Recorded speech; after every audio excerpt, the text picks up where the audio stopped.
soap. Welcome to Tales Tomorrow. I am Morrow, your storyteller for today, and with me I have some more RPG horror stories. Okay, before we get into the RPG horror stories, let me just gush about Final Fantasy XIV. The reason I opened up more servers on the Dynamis data center, it's like a big server network, yada yada, a bunch of server stuff. Myself, Mary, Micah, and a couple of other friends decided we would just move over to one of the new servers, Rafflesia? I don't know how to pronounce it, dude. I think it's Rafflesia, sounds very ghetto. If you play the game and you're also on the Dynamis data center, we might run into each other. My name in game is completely different to what I have here. I'm not Morrow on Final Fantasy XIV. I'm somebody else. Or am I? Well, I guess we'll have to find out later on. For now, let's get some RPG horror stories for today.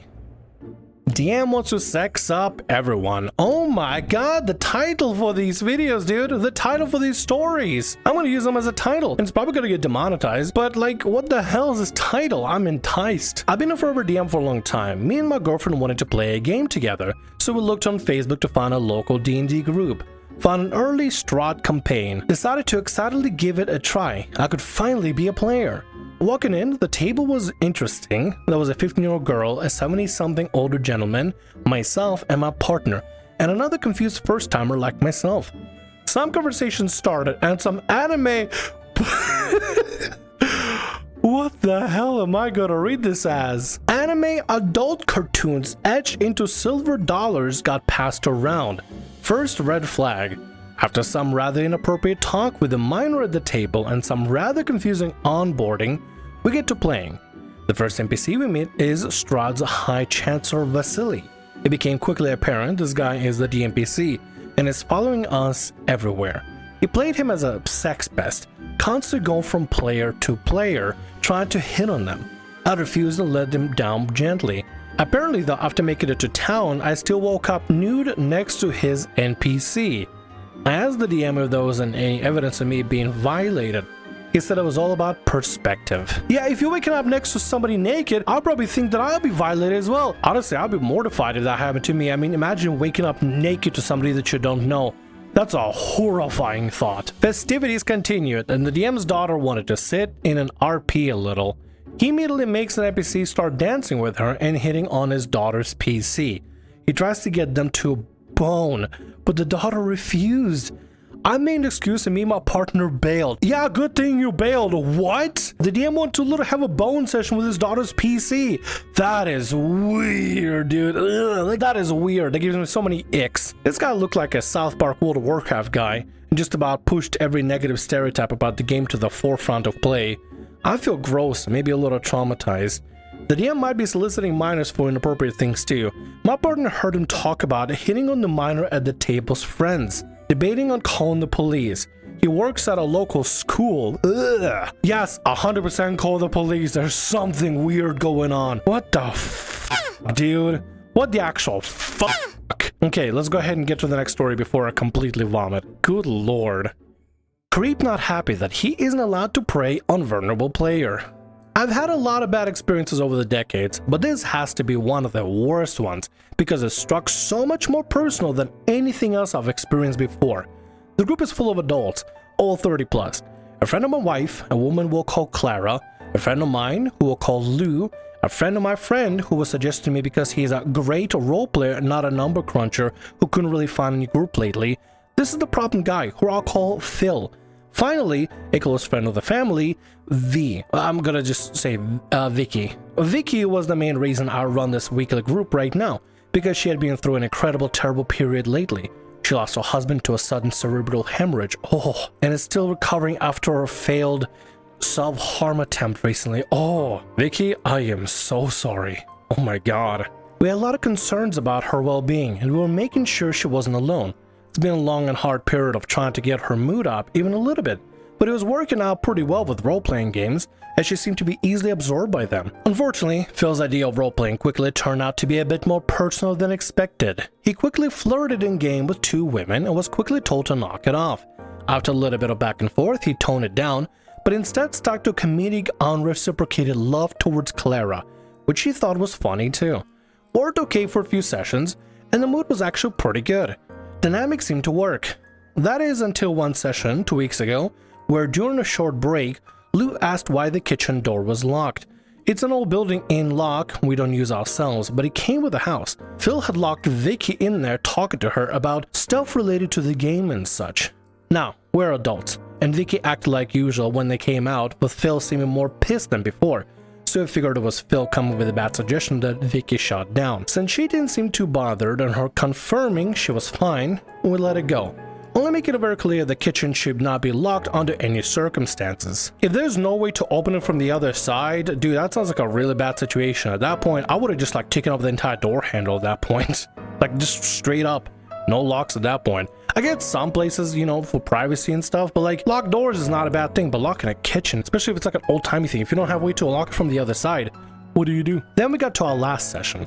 Phil was acting more flirty than usual, not just in-game either, and making even my wife, who wasn't even part of the game, uncomfortable. Lou tried to excuse his behavior as him having a bad day, and we got him to calm it. Until during a short break, my wife noticed Phil having locked the door to the kitchen again to trap Vicky in there. My wife only overheard him asking her why she was cold towards him, to which Vicky gave a cold, short, "I don't really like you" response, before she unlocked and left the kitchen herself, seemingly unfazed. My wife got pretty angry at Phil. The kitchen door can be locked, but it absolutely shouldn't be locked under those circumstances, as was made very clear previously. According to my wife, Phil's excuse was, Vicky kept avoiding me and I wanted to make sure she respond properly to some questions I had. You don't get people to respond to your questions by literally locking them into a room and then forcing them to answer you absolute lunatic. That's entrapment. Pretty sure that's actually direct definition of entrapment. You're literally trapping a woman inside of a kitchen, locking it, and not letting her leave unless she answers your questions. That is really strange, bud. My wife did not like that response. Unsurprisingly, she came back to me and made it pretty clear to me that she really wants Phil out of the house. Not having heard it myself, and truly hoping this was a misunderstanding, my wife and I brought it up as we were sitting back down at the table. Added for additional clarification. The intention was to know what had happened, and if had done more than just talk. My wife essentially wanted to know if he should just leave, or we should call the cops.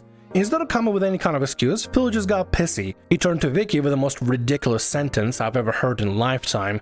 If her husband is dead and she wants to die anyway, why is it such a big deal to ask if she wants to make another guy happy? What the f does that even supposed to mean, you motherfucker? Are you out of your fucking mind?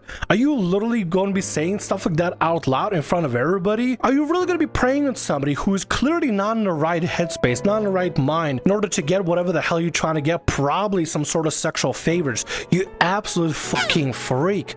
I need context for this thing. I need to know what the fuck he means by this. Lou, being Phil's friend, didn't even say a word, as if he just quietly slipped onto our backyard to hide. Not even going to pretend to defend Phil.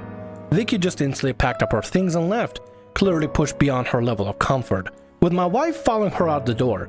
This left me and Clara, and we were crystal clear that Phil leaves right now, and will not be coming back under any circumstances. Phil tried to argue very briefly, but quickly got the hint and packed up and left. Still don't know how Lou didn't know about this, but he seemed just as surprised and baffled at this incredibly insensitive and borderline predatory behavior by Phil. Quick edits of clarity on some confusing parts and added placeholder names instead of letters. Also, upfront note, yeah, I did not handle this well. That's the main reason this infuriates me. I should have dealt with this much sooner. There's a little bit of extra context, a little bit of a different perspective on the same story, by the way. So we're gonna go ahead and actually get to that before I give my final thoughts. But so far, Phil sounds like an absolute dickhead. Bard player with no boundaries can't take no for an answer. Different POV to another story posted here. I happened upon a horror story here, which was posted by my GM. I thought I might share from my perspective too, since the reality of the situation was a bit different than what was presented, because I'm trying to put into words how this all looked from my perspective. I'm sending this to the GM myself as well, but Rule 5 doesn't allow me to link to it, I think. I'm also stuck in a hotel room with nothing to do until tomorrow, so might as well. A really good friend of mine set up a game that I could join. I made an old elven phantom rogue for some edgy flavor to fit my rather poor state of mind.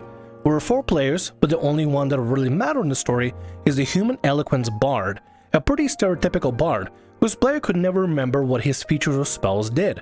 That is, he hits on everybody and forgets he has features that help him do this. The other 2 was a fighter and a sorcerer. The game was a little rocky at first. Too many slightly clashing character ideas made it take a bit to really settle in, complicated by 2 very vocal players between the bard and the sorcerer, the bard acting like it was really important to get a girlfriend, which he got a pretty definitive no to from both me and the sorcerer. But once that little hurdle had been overcome, we quickly found our rhythm, and then it was really fun. It helped that we all meshed well as players, wanting the same style of games, and the GM is incredible at storytelling and setting up good ways to push us in the right direction. Before I continue, I have to explain a little detail, which will be relevant shortly. I've been through some rough periods. 2 years ago, I came home to my fiance dead on the floor. It's been very, very up and down since. I'm just coming out of the worst down in my life since after he died. I had sort of implemented this a little bit into my character, flavoring the phantom feature of a ghostly presence shares its knowledge with you as an old partner sticking around and providing help. Coping technique, but it felt good to me. Made it very easy for me to get deep into the character and spend hours thinking about the game and the story, and it helped my mood. A few bits of my character background had come to light and the bard player had an idea. He pulled me into the kitchen and proposed a few things. The TLDR is that my character's dead partner was actually his character before he got reincarnated into this bard. I didn't like the idea.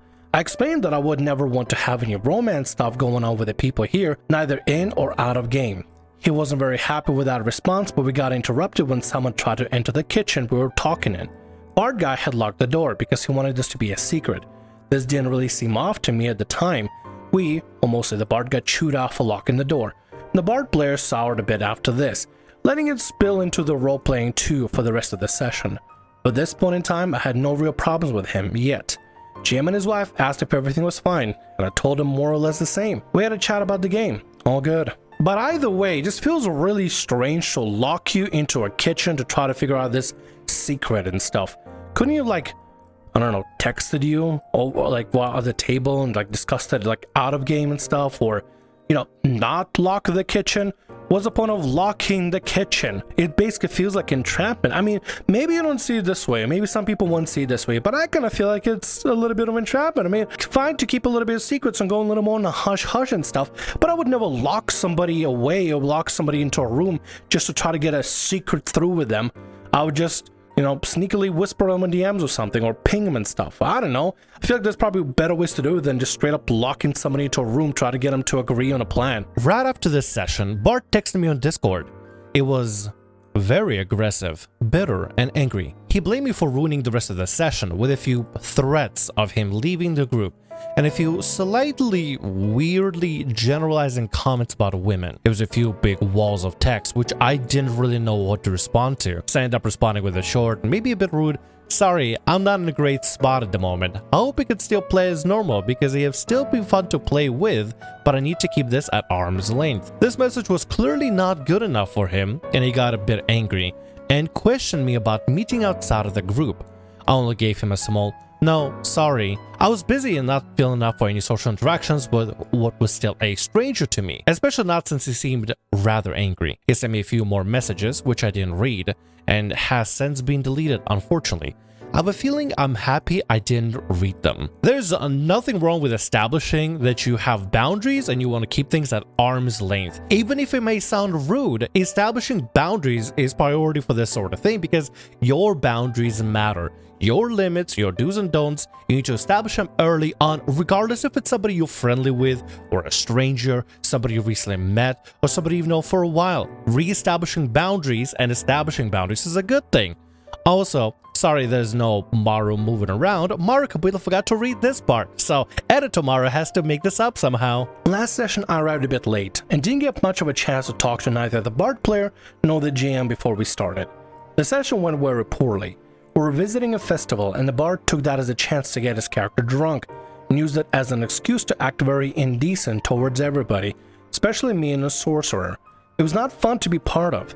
He got told off again but kept being weird, culminating in his character laying a hand in my character's lap, which he acted out IRL. That is not okay at all. Don't touch people unless it's okay to do so.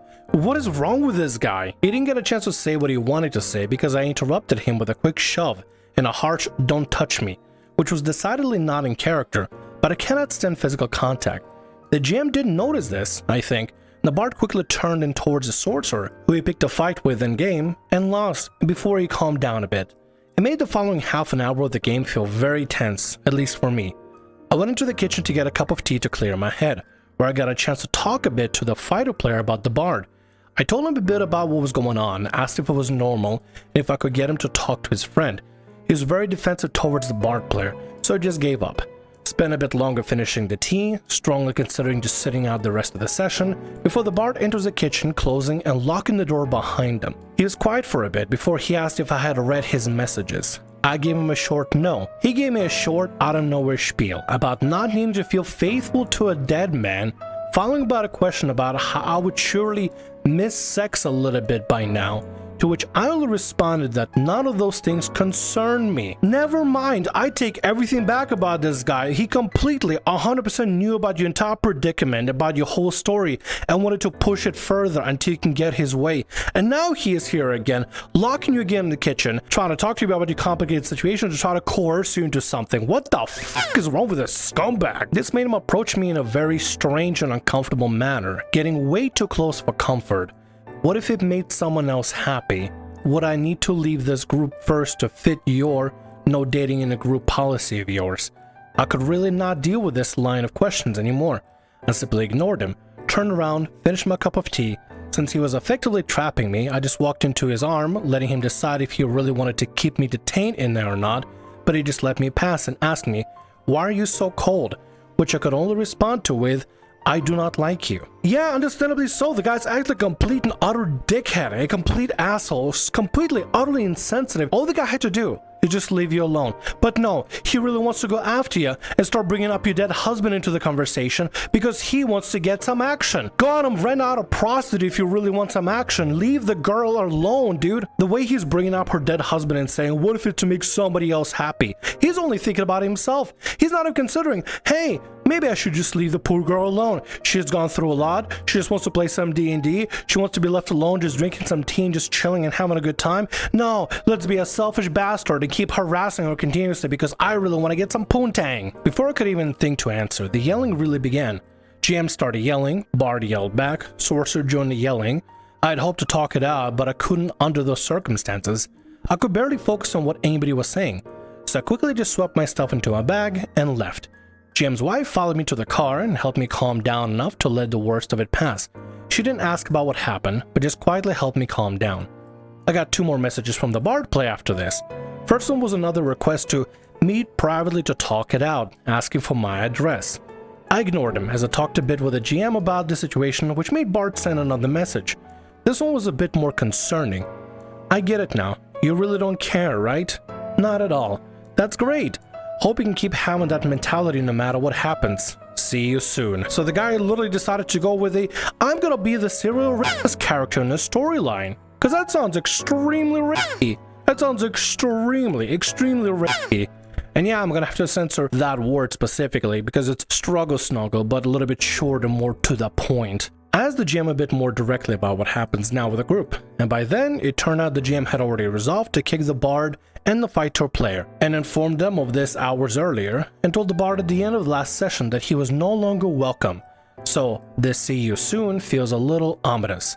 We will apparently continue this weekend, if I'm up for it after a small hospital-related trip, just with the GM's wife as a player.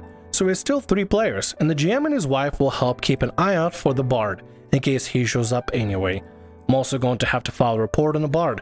I know that if he actually tries anything, a report on this threat will matter, but hopefully he was just being creepy. Not a fun experience, but at least I felt it was well handled by the parties involved. Aside from the yelling and screaming, I really wish people would stop doing that. Yelling and screaming, sure, but in this sort of situation, when somebody's literally entrapping a player in their house, I could understand why the DM and the wife would be a little bit more guarded and a little bit more aggressive towards a person entrapping you in their kitchen, even though they specifically asked them not to lock the door in their own kitchen. That comment specifically, definitely go to the police and definitely put in a report because this is completely and utterly unsettling. I'm wishing you the best and I hope things resolve itself properly and the report will be actually listened through and everything. Also, I know it might be kind of messed up for me to say, and I'm not the kind of person to wish malice on anybody. I don't want to wish ill will on people, but if the Bard ended up in a ditch somewhere, I don't think they'll be missed. I'll just say that. And with that, that's going to be all our stories for today. I want to thank you very much for watching, and thanks so much for being here. If you like what I do, consider subscribing to the channel and leaving a like. Also, if the RPG Horror Stories ever goes down, or if you want to submit your own personalized horror story, email is down in the description below. I'll see you again in more Tales Tomorrow. Bye-bye.